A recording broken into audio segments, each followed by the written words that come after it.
fellow Americans.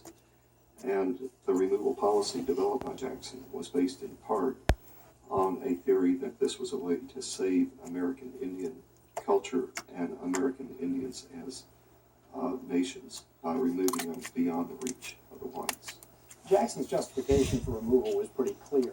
As he regarded it, there was really no choice in the matter. The Indians were either going to have to leave or they would be run over.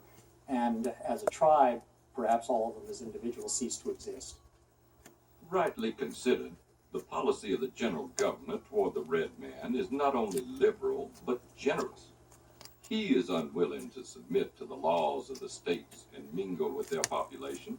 To save him from this alternative, or perhaps utter annihilation, the general government kindly offers him a new home and proposes to pay the whole expense of his removal and settlement.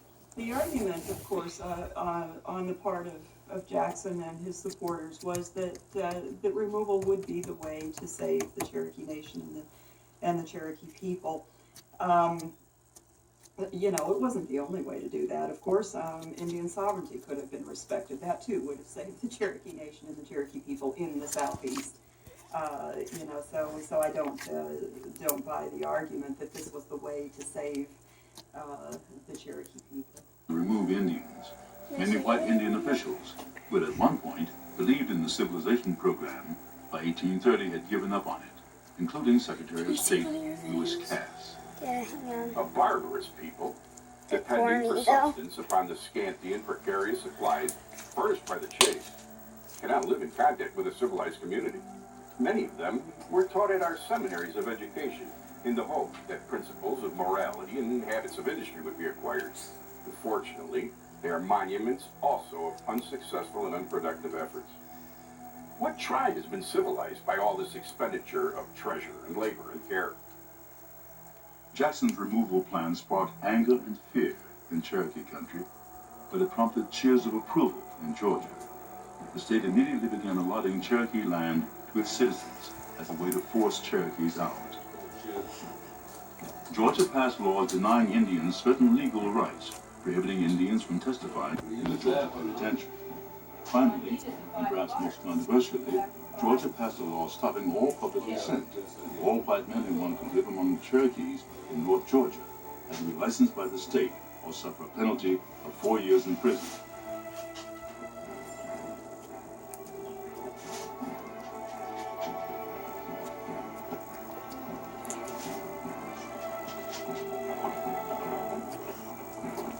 The white missionaries, many of whom were sympathetic to the Indians, immediately realized they were the targets of this new law.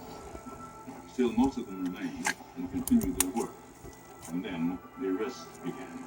Among those arrested were Dr. Elijah Butler and Reverend Samuel Worcester.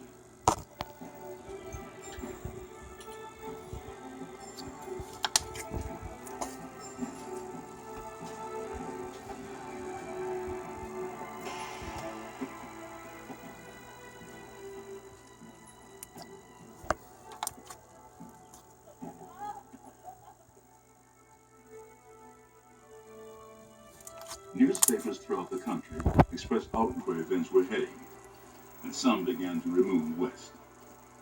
The Cherokees were not going to simply sit back and take dispossession without some kind of a struggle, at least in the courts and at least in the realm of public jurisdiction of Georgia than it is under the jurisdiction of Missouri or Pennsylvania.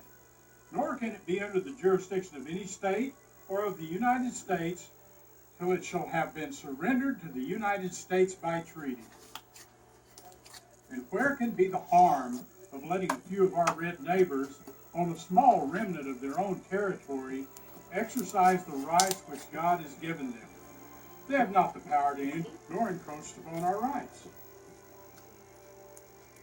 On May 28, 1830, President Andrew